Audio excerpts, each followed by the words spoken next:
सुप्रभात बेटा, आप सब कैसे हो? बेटा, मैं मंत्र पाठ को पढ़ा रहा था और इस मंत्र कहानी में मैं यहाँ तक पहुँच गया था कि एक व्यक्ति आता है और उस बूढ़े व्यक्ति को बताता है कि वह जो डॉक्टर चड्ढा हैं उनके लड़के को सांप काट लिया है। वह बड़ा प्रसन्नचित्त होता है और ऐसा बता करके वह चला जाता है। तब वह बूढ़ा व्यक्ति क्या करता है, इस विषय को देखिए। आदमी चला गया, भगत किवाड़ बंद कर लिए, तब चीलम पर तमाकू रखकर पीने लगा, क्योंकि वह बूढ़ा ठंडी का मौसम था, आज मरे की कल इस स्थिति में था। तो उस विषय का यहाँ पर लेखक ने वर्णन किया कि वह बड़ी प्रसन्नता में कहा कि चीलम ले आओ अपनी पत्नी से, और वह चीलम पीने लगता है। बुढ़िया ने कहा, इतनी रात गए जाड़े पाले में कौन जाएगा? बुढ़िया भी कहती है, क्योंकि जो भगत है वह सांप का बहुत बड़ा एक तरह से जादूगर है, यानी वह कितना भी जहरीला सांप काटा हो लेकिन वह उसे यदि झाड़ दे, दवा पिला दे तो वह सही हो जाता था। तो ये बुढ़िया भी जानती थी कि हो सकता है कहीं जाए ना, इसीलिए उसने कहा कि इतनी रात को जाड़े पाले में कौन जाएगा। अरे तब बूढ़े ने कहा, अरे दोपहर ही होता तो मैं न जाता, सवारी दरवाजे पर लेने आती तो भी मैं नहीं जाता, भूल नहीं गया हूं। पन्ना की सूरत, अपने बेटे को कहता है, पन्ना की सूरत आज भी मेरे आंखों में फिर रही है, उसका स्वरूप आज भी मुझे दुखित कर रहा है।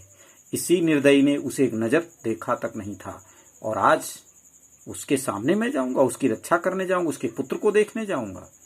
क्या मैंने जानता था कि वह न बचेगा? मैं तो ये जानता नहीं था, लेकिन खूब जानता था। डॉक्टर चड्ढा भगवान नहीं थे, लेकिन उनके एक निगाह देख लेने से अमृत बरस जाता क्या? नहीं, खाली मन ही की दौड़ थी, जरा तसल्ली हो जाती, बस इसलिए उनके पास दौड़ा गया था। अब किसी दिन जाऊंगा और कहूंगा, क्यों साहब कहिए, क्या रंग है? दुनिया बुरा कहेगी, कहे, कोई परवाह नहीं है। छोटे आदमी में तो सब ऐब होते हैं, ऐब माने अवगुण होते हैं, क्योंकि जो बड़ा आदमी कहे वही सब सही है, छोटा आदमी कह देता है तो वह दोषी हो जाता है। बड़ों में कोई ऐब नहीं होता, देवता होते हैं वे सभी। भगत के लिए जीवन में यह पहला अवसर था कि ऐसा समाचार पाकर वह बैठा रह गया, और नहीं तो 80 वर्ष के जीवन में ऐसा कभी नहीं हुआ था कि सांप की खबर पाकर वह दौड़ा न गया हो।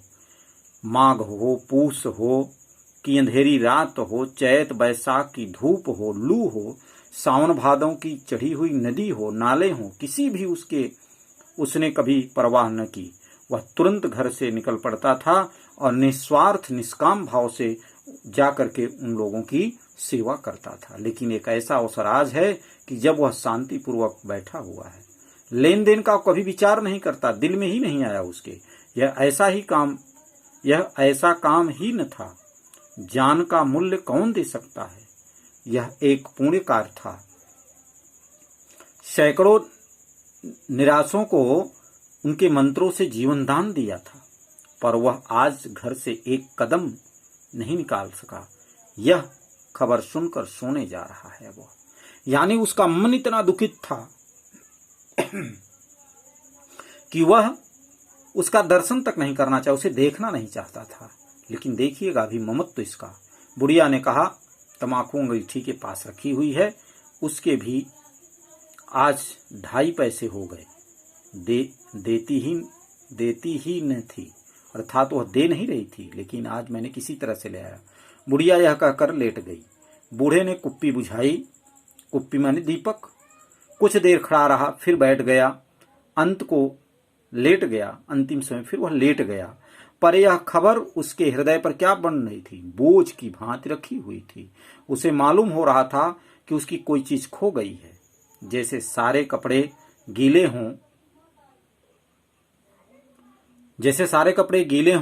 हो गए हैं, या पैरों में कीचड़ लगा हुआ है, जैसे उसके मन में कोई बैठा हुआ है, उसे घर से निकलने के लिए कुरेद रहा है।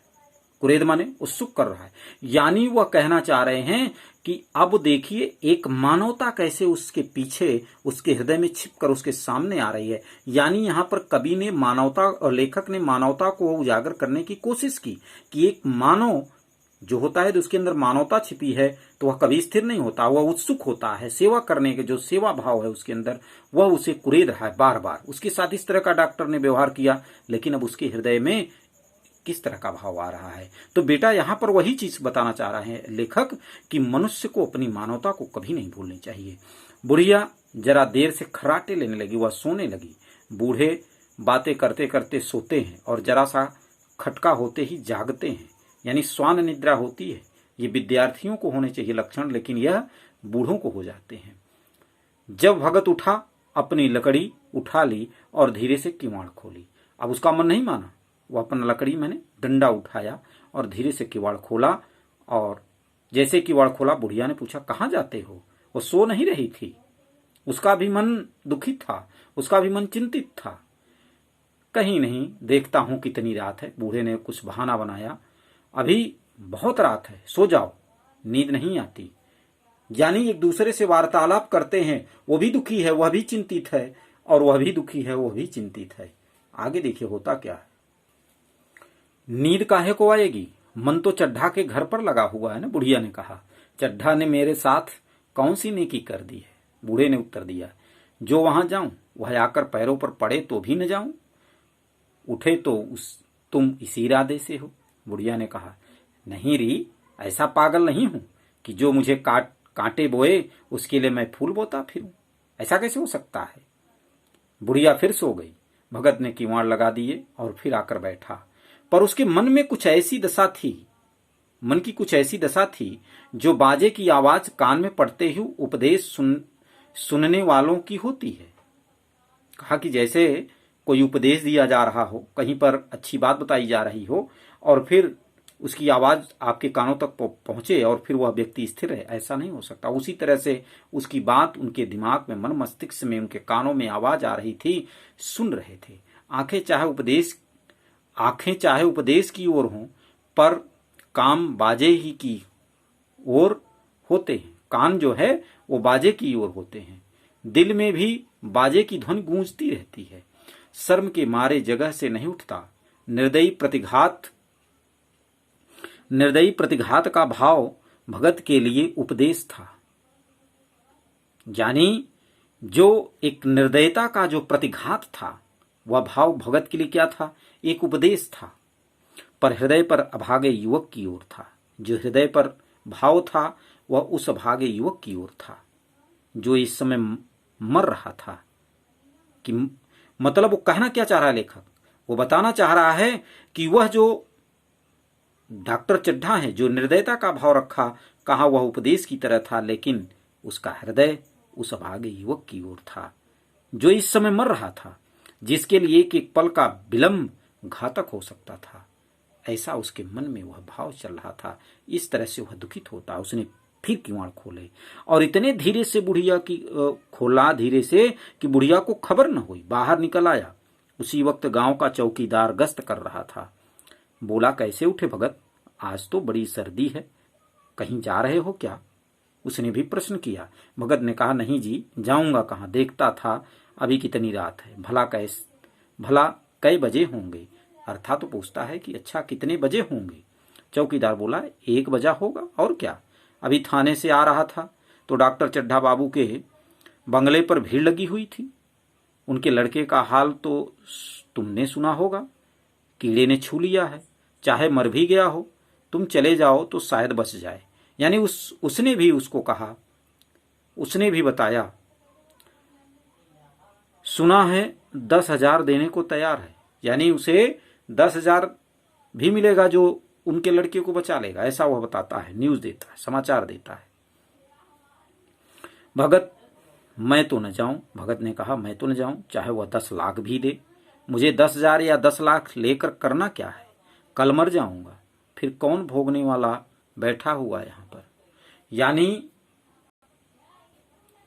उसने कहा कि कौन मेरे इस पैसे का सुख भोगने वाला है, मेरे पास तो कोई व्यवस्था भी नहीं है, अर्थात मेरा पुत्र था वो भी चला गया। यानी इत्यादि तमाम बातें उससे करता है। चौकीदार चला गया। भगत आगे पैर बढ़ाया। जैसे नशे में आदमी की देह अपने काबू में नहीं रहती, पैर कहीं रखता है, पड़ता कहीं, कहता कुछ है, जबान से निकलता कुछ है। यानी अब उसकी अंतःकरण में जो एक मानवता थी वह उसे व्याकुल कर रही है और वह निरंतर आगे की ओर बढ़ता जा रहा है। वही हाल इस समय भगत का था। मन में प्रतिकार था, द्वेष भावना थी, एक ईर्ष्या भावना थी कि उसने मेरे पुत्र को नहीं देखा, मैं भी उसके पुत्र को नहीं देखूंगा। पर कर्म मन के अधीन न था, परंतु कर्म जो है वह मन के अधीन नहीं हो रहा था। जिसने कभी तलवार नहीं चलाई वह इरादा करने पर भी तलवार नहीं चला सकता। यानी जो कभी किसी को दुख नहीं दिया वह किसी दूसरे को दुख कैसे दे सकता है। उसके हाथ कांपते हैं, उठते ही नहीं। जब कभी किसी ने हत्या नहीं की, तलवार हाथ में नहीं उठाया, उसे कहो भैया तुम इसको काट दो, कैसे करेगा। यानी आज उसका जो पुत्र है वह मर रहा है और वह एक जानकार व्यक्ति है उस चीज का, वह डॉक्टर है, तो कैसे स्थिर हो सकता है। वह डॉक्टर चड्ढा तो नहीं हो सकता। उसकी मानवता खत्म थी, लेकिन इसकी मानवता नहीं खत्म थी। भगत लाठी खटखट करता लपकता चला जाता। लपकता माने बड़ी तेजी से चलने लगा। चेतना रोकती थी, उसकी जिज्ञासा रोकती थी, पर उपचेतना उसे ठेलती थी, धकेलती थी। सेवक स्वामी पर हावी था, क्योंकि जो चेतना है वह स्वामी है और उपचेतना क्या है, सेवक है, उस पर वह ढकेलता था। आधी राह निकल जाने के बाद सहसा भगत रुक गया। सहसा माने अचानक, एकाएक रुक गया। हिंसा ने क्रिया पर विजय पाई।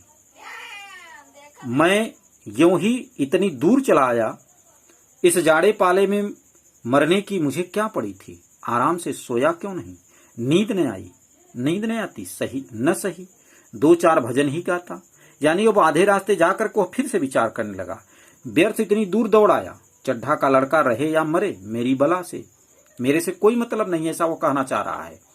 मेरे साथ उन्होंने कौन सा सलूक किया था, कैसा व्यवहार किया था। सलूक का मतलब व्यवहार किया था कि मैं उनके लिए मरूं। दुनिया में हजारों मरते हैं, हजारों जीते हैं, मुझे किसी के मरने जीने से क्या मतलब है। यानी वह मन ही मन इस तरह का भाव आपस में गुनगुनाता है, कहता है।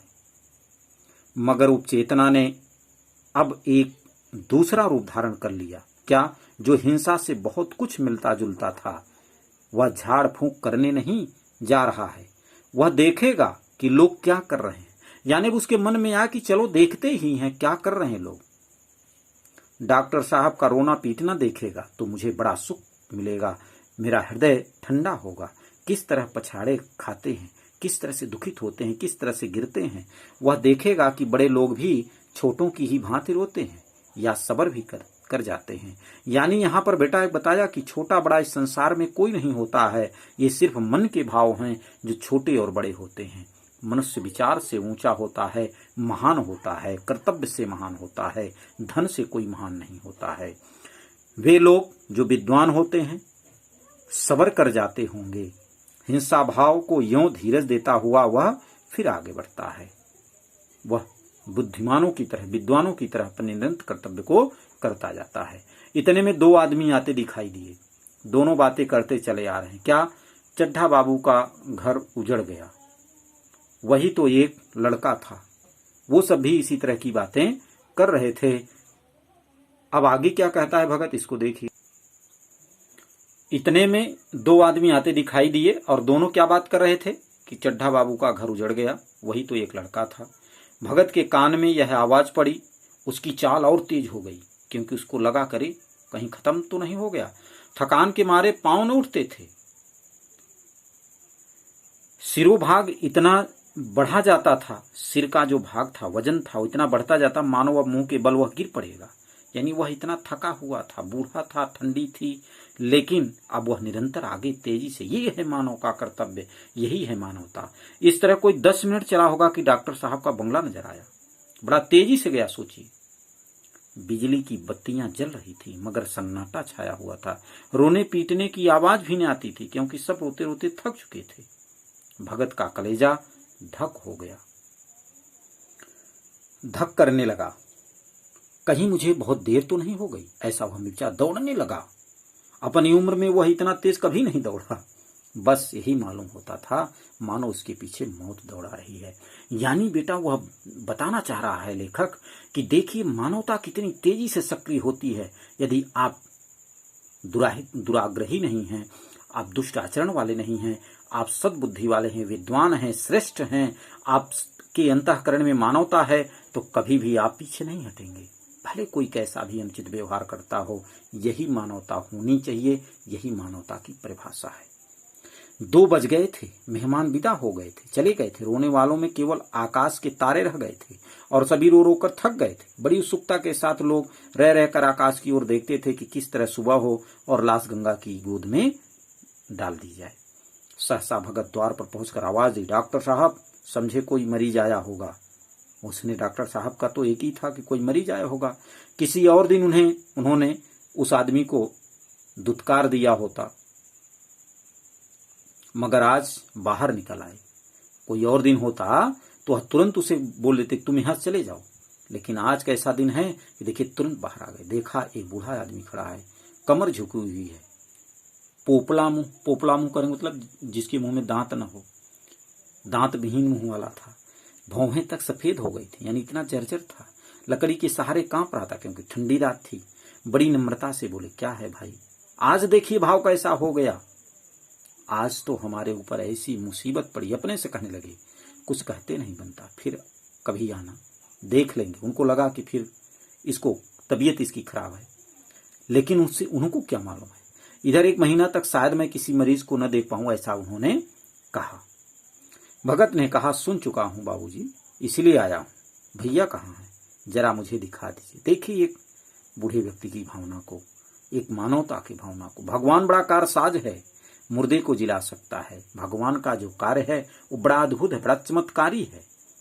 वह मुर्दे को भी जिला सकता है, कौन जाने अब भी उसे दया आ जाए। चड्ढा ने व्यथित स्वर से कहा, चलो देख लो, मगर 3-4 घंटे हो गए, जो कुछ होना था हो चुका। बहुतेरे झाड़ने फूंकने वाले देख देख कर चले गए। डॉक्टर साहब को आशा तो क्या होती, आशा ही नहीं थी। हाँ, बूढ़े पर दया आ गई। उन्होंने कहा, चलो भाई तुम भी देख लो। अंदर ले गए। भगत ने लाश को 1 मिनट तक देखा, तब मुस्कुराकर बोला, अभी कुछ नहीं बिगड़ा है बाबूजी, वह नारायण चाहेंगे तो आधा घंटे में भैया उठ बैठेंगे। बारे मानवता, आप नाहक दिल छोटा कर रहे हैं, जरा कहारों से कहिए पानी तो भरें। वो कहते हैं कि जरा कहारों से कहिए वो पानी ले आए, आगे की स्थिति को देखिए। कहारों ने पानी भर भर कर कैलाश को नहलाना शुरू किया। पाइप बंद हो गया था। कहारों की संख्या अधिक न थी, इसलिए मेहमानों ने अहाते के बाहर कुएं से पानी भर भर कहारों को दिया। मृणाली कलसा लिए पानी ला रही थी, जो उसकी सखी थी, जो उसकी प्रेमिका थी। बूढ़ा भगत खड़ा मुस्कुरा कर मंत्र पढ़ रहा था, मानो विजय उसके सामने खड़ी है। उसे मालूम था कि मेरे मंत्रों में बहुत बड़ी शक्ति है और वह जिला कर रहेगा। जब एक मंत्र समाप्त हो जाता तब वह एक जड़ी कैलाश को सूंघा देता। इस तरह न जाने कितने घड़े कैलाश के सिर पर डाले गए और न जाने कितनी बार भगत ने मंत्र फूंका। आखिर जब उषा माने सूर्य की प्रातः किरणें अपनी लाल लाल आंखें खोली तो कैलाश की भी लाल लाल आंखें खुल गईं। एक क्षण में उसने अंगड़ाई ली और पानी पीने को मांगा। डॉक्टर चड्ढा ने दौड़कर नारायणी को गले लगा लिया। नारायणी दौड़कर भगत के पैरों पर गिर पड़ी और मृणाली कैलाश के सामने आंखों में आंसू भरे पूछने लगी, अब कैसी तबीयत है। यानी एक दूसरे से अब इसने भाव से कि मेरा पुत्र जिंदा हो गया, ऐसा वो पति पत्नी प्रसन्नचित हो गए। मृणाली भी प्रसन्नचित हो गई और उससे हालचाल पूछने लगी। एक क्षण में चारों तरफ खबर फैल गई। मित्रगण मुबारकबाद देने लगे। डॉक्टर साहब बड़े श्रद्धा भाव से हर एक के सामने भगत का यश गाते फिरते थे। सभी लोग भगत के दर्शनों के लिए उत्सुक हो उठे, मगर अंदर जाकर देखा तो भगत का कहीं पता नहीं था। नौकरों ने कहा, अभी तो यहीं बैठे चीलम पी रहे थे। हम लोग तमाकू देने लगे तो नहीं ली, अपने पास से तमाकू निकालकर भरी और भर करके चीलम को पिया। यानी वहां पर किसी से कोई वस्तु नहीं ली, न उनका कोई एहसान लिया, अपना कार्य किया और चल दिया। यही है बेटा सबसे बड़ी मानवता। हमेशा मानवता को सबसे आगे रखो, विचारों को, सिद्धांतों को सबसे आगे रखो। यहां तो भगत की चारों ओर तलाश होने लगी और भगत लपका हुआ घर चला आ रहा था। बुढ़िया के उठने के पहले पहुंच जाऊं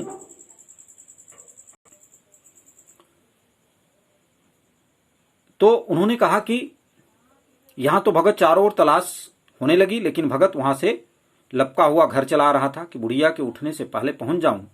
जब मेहमान लोग चले गए तो डॉक्टर साहब ने नारायणी से कहा, बुढ़िया न जाने कहां चला, बुढ़ा न जाने कहां चला गया, एक चिलम तमाकू का ही रवादार न हुआ। नारायणी, मैंने तो सोचा था इसे कोई बड़ी रकम दूं, यानी जो डॉक्टर साहब की पत्नी, उसने कहा, सोचा कि मैं तो इसको बहुत कुछ दूंगी। चड्ढा रात को मैंने नहीं पहचाना। डॉक्टर चड्ढा ने कहा, मैं तो रात पर जरा साफ हो जाने पर पहचान गया। एक बार यह एक मरीज को लेकर आया था। मुझे अब याद आता है कि मैं खेलने जा रहा था और मरीज को देखने से इनकार कर दिया था। आज उस दिन की बात याद करके मुझे कितनी ग्लानि हो रही है, उसे प्रकट नहीं कर सकता। मैं उसे खोज निकालूंगा और पैरों पर गिरकर अपना अपराध क्षमा कराऊंगा। वह कुछ लेगा नहीं, यह जानता हूं।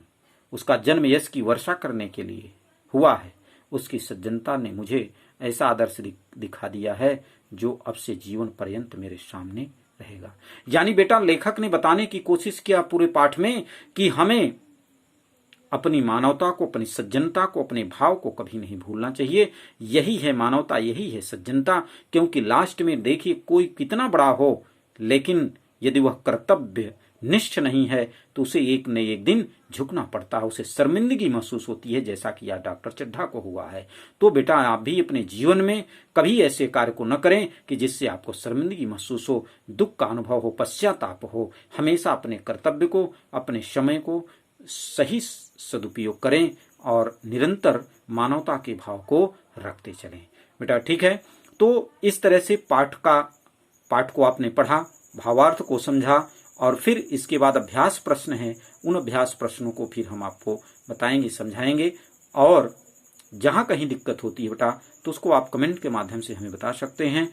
ठीक है बेटा, धन्यवाद।